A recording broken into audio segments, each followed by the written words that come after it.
दोस्तों, राष्ट्रीय स्वयंसेवक संघ के प्रमुख मोहन भागवत जी ने कुछ दिनों पहले बयान दिया कि मुसलमानों को डरने की देश में जरूरत नहीं है। पर जब जब राष्ट्रीय स्वयंसेवक संघ को घेरने की कोशिश की गई है लोगों द्वारा, तो मोहन भागवत जी खुद डरे हुए दिखाई देते हैं। और जो खुद डरे हुए दिखाई देते हैं वो दूसरों को ये बताने की कोशिश करते हैं कि साहब देखिए, आपको डरने की जरूरत नहीं है। अब हुआ दरअसल ये कि राष्ट्रीय स्वयंसेवक संघ के खिलाफ एक आरटीआई याचिका डाली गई, और जब देश में आरएसएस के ऊपर सीधे तौर पर कानूनी तरीके से प्रहार किया गया, तो आरएसएस को बचाने के लिए जो आरएसएस के पाले हुए पुलिसकर्मी हैं, उन्होंने उस आरटीआई याचिकाकर्ता को ही कटघरे में खड़ा कर दिया और गिरफ्तारी का समन जारी कर दिया गया।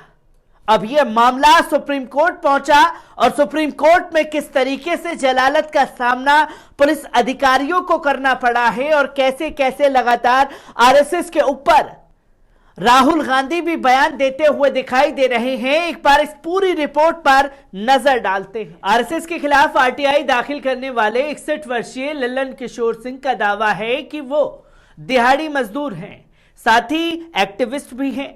उन्होंने कोर्ट से मांग की है कि उन्हें नागपुर के असिस्टेंट पुलिस इंस्पेक्टर ट्रैफिक द्वारा 26 दिसंबर 2021 को जारी नोटिस रद्द की जाए।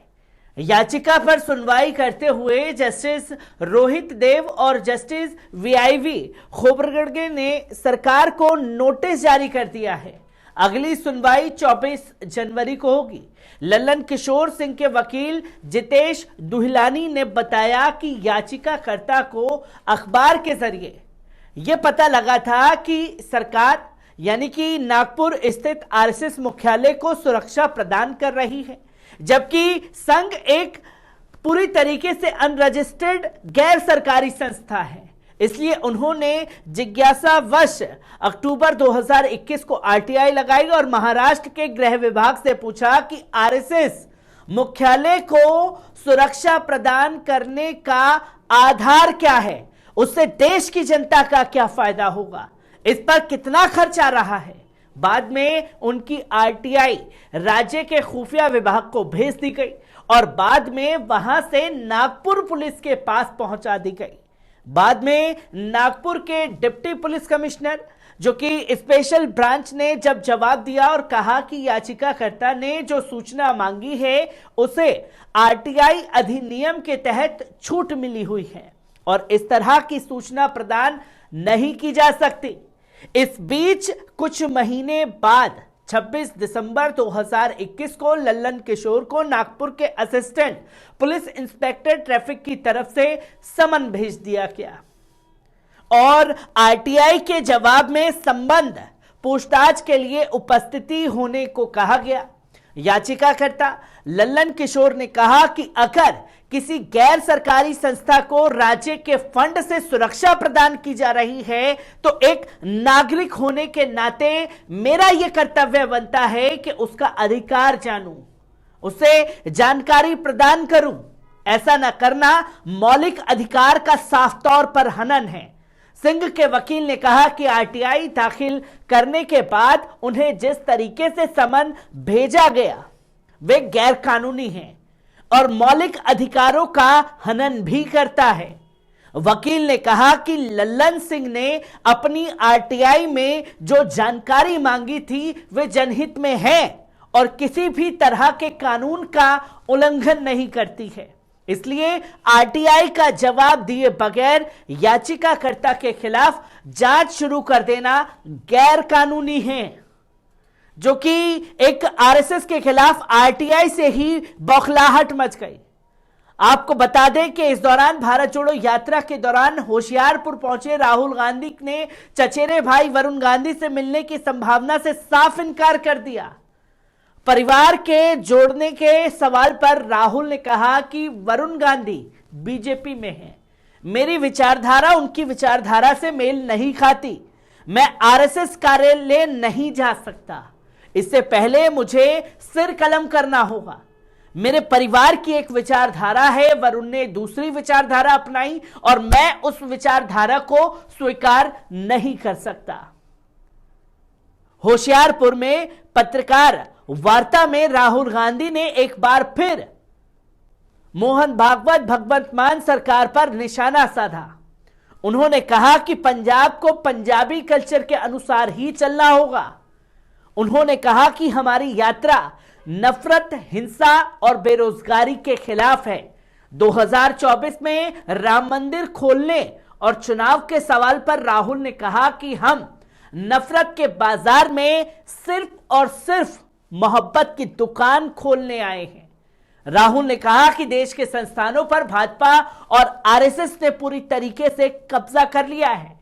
एक व्यक्ति के सुरक्षा घेरा तोड़कर उन्हें गले लगाने पर सुरक्षा चूक के सवाल पर राहुल ने कहा यह सुरक्षा चूक नहीं थी, ऐसा होता रहता है। वो व्यक्ति उत्साह में आ गया था। नशे के मुद्दे पर राहुल ने कहा कि बेरोजगारी और किसानों का मुद्दा सुलझाने से नशे की समस्या भी सुलझेगी। आज सरकार पंजाब को विजन नहीं दे पा रही। कांग्रेस सरकार आने पर पंजाब को विजन मिलेगा। उन्होंने साफ तौर पर कहा कि लोगों में भाजपा सरकार के खिलाफ एक रोष है। हिमाचल सरकार द्वारा वेट बढ़ाने के सवाल पर उन्होंने कहा कि हम सीएम पर प्रेशर नहीं डालते, उन्हें थोड़ा वक्त दीजिए। नवजोत सिंह सिद्धू के बाकी नेताओं से विवाद पर राहुल ने कहा कि ये आसानी से मैनेज होने वाले इश्यू हैं।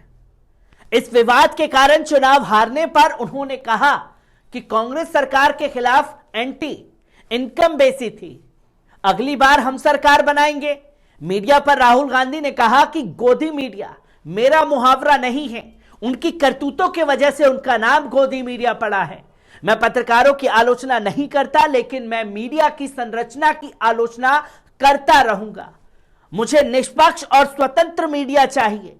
एक सवाल के जवाब में राहुल ने कहा कि सिख धर्म हिंदुस्तान की रीढ़ की हड्डी है। मैं सिख समुदाय से प्यार व इज्जत करता रहता हूं। हिंदुस्तान की सिखों के बिना कल्पना नहीं की जा सकती। राहुल ने कहा कि भारत जोड़ो यात्रा ने देश को प्यार का विजन दिया। यह भाजपा के नफरत भरे विजन का जवाब है। हिंदुओं का आक्रामक होना चाहिए। मोहन भागवत के इस बयान के सवाल पर राहुल ने कहा कि उन्होंने गीता और वेद नहीं पढ़े हैं।